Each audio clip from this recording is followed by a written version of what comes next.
Assalamualaikum warahmatullahi wabarakatuh. Halo guys, come back with me. Desta di sini, Destariansa.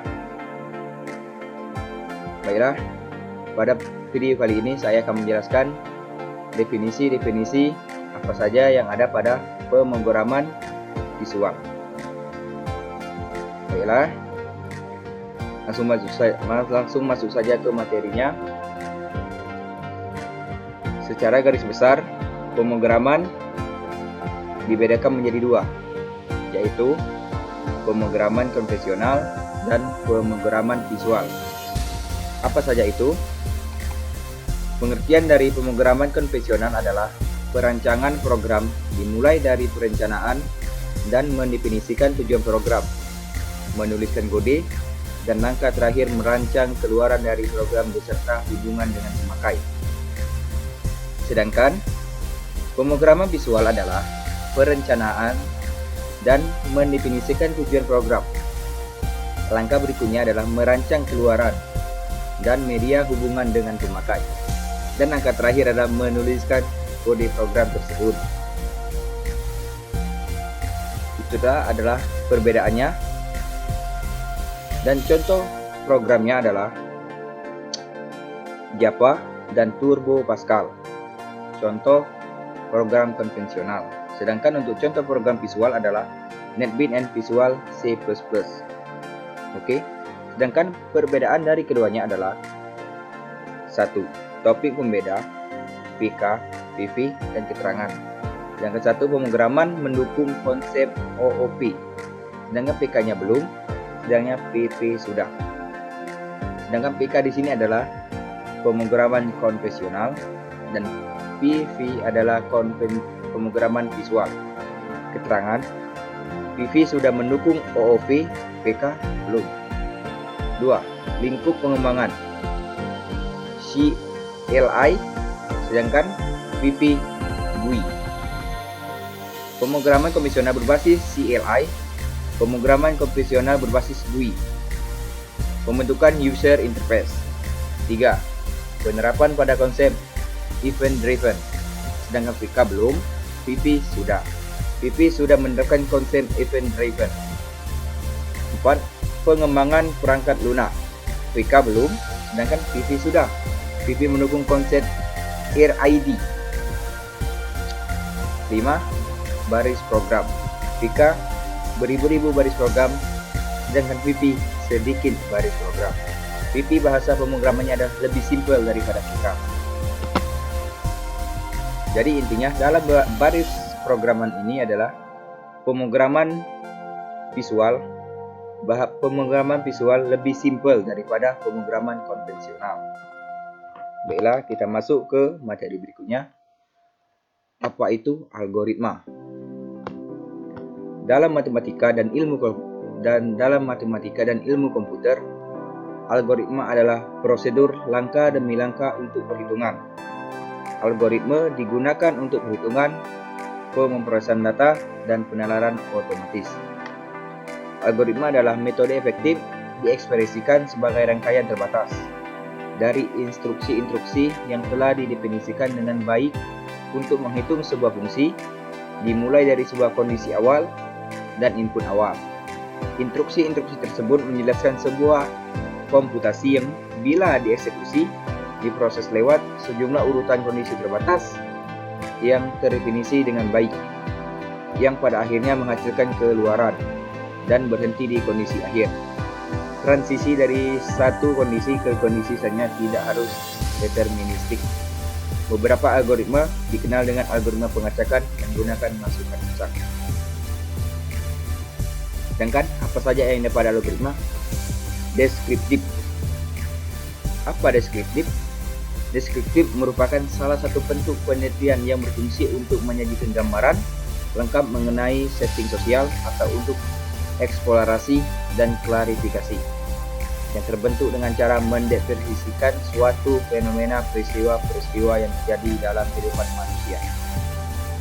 Dalam bentuk metode penelitian ini, para peneliti harus memiliki definisi yang jelas tentang subjek dan objek dalam penelitiannya, dan menggunakan pertanyaan WO dalam menggali informasi yang akan dibutuhkan. Sedangkan pengertian dari metode deskriptif ini juga kita dapat pahami berdasarkan pendapat para tokoh sastrawan, di antaranya sebagai berikut. Hidayat Shah, menurut dia, deskriptif merupakan suatu metode yang berfungsi untuk menemukan dan memahami pengetahuan seluas-luasnya terhadap objek penelitian pada suatu masa tertentu. Sedangkan menurut Sukma Dinata, deskriptif merupakan suatu penelitian yang berfungsi untuk mendeskripsikan fenomena-fenomena yang ada, yaitu fenomena alamiah, fenomena buatan manusia yang berbentuk berupa aktivis, karakteristik, hubungan, perubahan, persamaan, dan perbedaan antara suatu fenomena dengan fenomena. Oke, kita lanjut. Algoritma. Kita lanjut ke flowchart. Flowchart adalah suatu bagan dengan simbol-simbol tertentu yang menggambarkan urutan proses secara mendetail dan hubungan antara suatu proses dengan proses lainnya dalam program. Dalam perancangan flowchart sebenarnya tidak ada rumus atau patokan yang bersifat mutlak. Hal ini didasari bahwa flowchart adalah sebuah gambaran dan hasil pemikiran dari menganalisis suatu permasalahan dalam komputer, karena setiap analisa akan menghasilkan hasil yang bervariasi antara satu dan lainnya. Kendati begitu secara garis besar, setiap perancangan flowchart selalu terdiri dari 3 bagian, yaitu input, kita memasukkan data, proses yang terjadi atau yang sedang terjadi atau yang sedang dikerjakan, dan output ada hasilnya yang kita kerjakan. Ini adalah contoh-contoh simbol dari flowchart. Ada simbol flowchart, direction symbol, terminator symbol, pointer symbol, connector symbol, banyak lagi. Ini adalah contoh bentuk dari flowchart. Ada start, kita mulai di sini, kita memasukkan data di sini. Ini adalah proses yang kita lakukan, dan ini outputnya, dan ini adalah produknya terakhir. Dan ini juga contohnya sama. Lanjut, kita masuk ke pseudo-code. Adalah cara penulisan algoritma yang hampir menyerupai bahasa pemrograman. Namun, ini ditulis lebih sederhana dengan menggunakan bahasa baku yang mudah dipahami oleh manusia. Tujuan menggunakan pseudo-code dalam mendeskripsikan suatu algoritma supaya programmer dapat memahami suatu kerangka awal suatu program dengan jelas, meskipun programmer tersebut belum bisa memahami bahasa pemrograman yang akan digunakan. Contoh penulisannya adalah untuk memahami variabel berisi tes start A sama dengan tes print A, N. Jadi digunakan untuk menggambarkan logika yang berupa urutan tahap pertama dari suatu ide program tanpa memandang bahasa pemrograman. Next, kita akan masuk ke tipe data dan struktur data. Tipe data adalah jenis nilai yang dapat ditampung suatu variabel, misalnya dapat menampung bilangan bulat, pecahan, berkoma, atau karakter hingga huruf simbol yang membentuk barisan karakter. Struktur data, cara penyimpanan, pengonasian, dan pengaturan data di dalam media penyimpanan komputer sehingga data tersebut dapat digunakan secara efisien.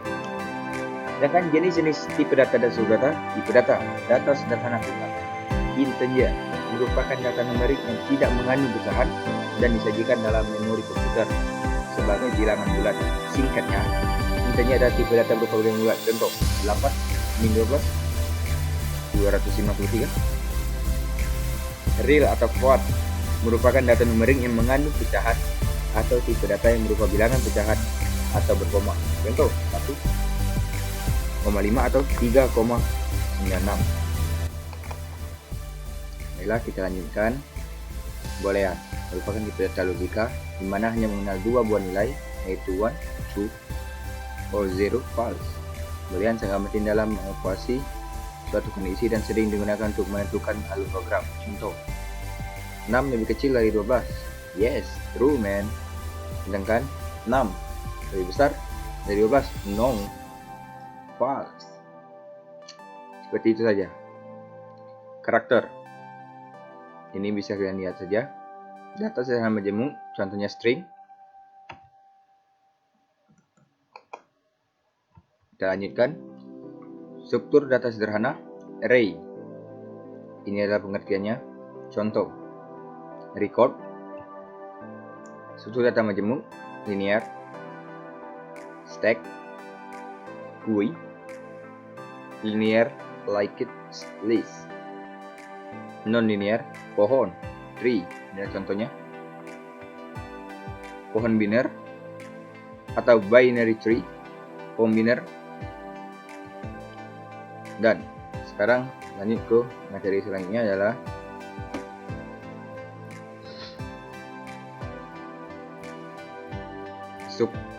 materi ini adalah modul dalam pemrograman visual. Tujuannya adalah membuat modul standar, membuat variabel, publik dan prosedur sendiri, memanggil variabel dan prosedur dari event prosedur. Modul standar sebuah kontainer terpisah pada program mengandung variabel global atau publik serta prosedur, function, dan sub. Modul standar pada partikel sebelumnya apabila Anda menuliskan program yang secara default variabel punya sifat lokal untuk sebuah event prosedur, artinya variabel tersebut hanya bisa dibaca atau diubah dalam event prosedur di mana ia dibuat. Untuk membagi variabel dan prosedur untuk membuat sebuah prompt dan event pada prosedur sebuah proyek, Anda perlu mendeklarasikannya pada salah satu modul standar untuk proyek tersebut. Tetapi modul standar tidak mengandung objek atau setting properti, mereka hanya kode-kode yang syuting pada jendela kode. B. Membuat modul standar. Untuk membuat modul standar, perlu klik add prompt pada server mengandung modul dan klik perintah add modul. Ini contohnya, bukalah sebuah proyek standar baru, kemudian klik perintah add modul pada menu project nanti open. Ini adalah contohnya, variabel dan prosedur yang dideklarasikan sini akan digunakan seluruh bagian program. Untuk melihat contohnya, ini pada gambar berikut ini. Ini dia, nama file modul yang kita buat, nama objek modul. Jendela project menampilkan modul standar yang Anda tambahkan ke dalam program dalam sebuah folder baru. 3. Pada menu file, ketik perintah save modul S untuk menyimpan modul standar yang kosong dalam disk. Simpan dengan nama mytestmodbase atau ya terserah nama apa yang ingin kalian buat, semenarik mungkin untuk kalian. Jendela properties muncul seperti gambar di bawah ini. Ini dia gambarnya. Ya, kita lanjut materi selanjutnya adalah prompt. Prompt adalah sebuah objek kontrol penampung dari objek kontrol lain, menerima tugas dan memberikan reaksi terhadap tindakan dari pengguna kelangsungan sebuah program aplikasi. Dalam prompt terdapat objek-objek yang dapat digunakan yang ditambahkan bisa berupa toolbar, menu pada program. Prompt biasanya digunakan ketika kita akan menentukan objek apa saja yang akan dipakai dalam program. Di dalam toolbox terdapat objek-objek yang didaftarkan dan didesain dalam bagian prompt. Prompt merupakan suatu objek yang dipakai sebagai tempat bekerja program aplikasi. Next, properties dalam Visual Basic merupakan sifat fisik yang tampak suatu objek. Dalam hal ini, objek yang dimaksud adalah setiap bagian yang terdapat dalam aplikasi yang Anda kembangkan seperti prompt, button, checkbox, dan sebagainya. Fungsi dari database skema adalah sebagai tempat untuk menyimpan berbagai macam informasi mengenai database yang dibuat dalam database seperti kita ketahui dan terdiri dari beberapa kumpulan tabel, trigger, prosedur, dan beberapa informasi lainnya. Pembahasan. Setelah mengetahui fungsi dari database skema, maka selanjutnya kita akan menyebutkan berbagai macam software database yang sering digunakan seperti MySQL, SQL Server, PostgreSQL, Microsoft Access, dan Oracle. Next, field adalah kumpulan dari karakter yang membentuk satu arti. Maka jika drafting misalnya seperti nomor barang atau nama barang, maka yang dipaparkan dalam nama feed tersebut harus berkaitan dengan nomor barang dan nama barang. Mungkin itu saja materi yang dapat saya sampaikan. Lebih dan kurang saya mohon maaf. Jika ada materi yang menurut kalian saya salah, tolong komentar di bawah ini. Jangan lupa like dan subscribe channel ini supaya saya bisa lebih berkembang dan menampilkan video-video yang terbaru untuk saya, untuk berguna untuk kita semua. Sekian, terima kasih. Wassalamualaikum warahmatullahi wabarakatuh.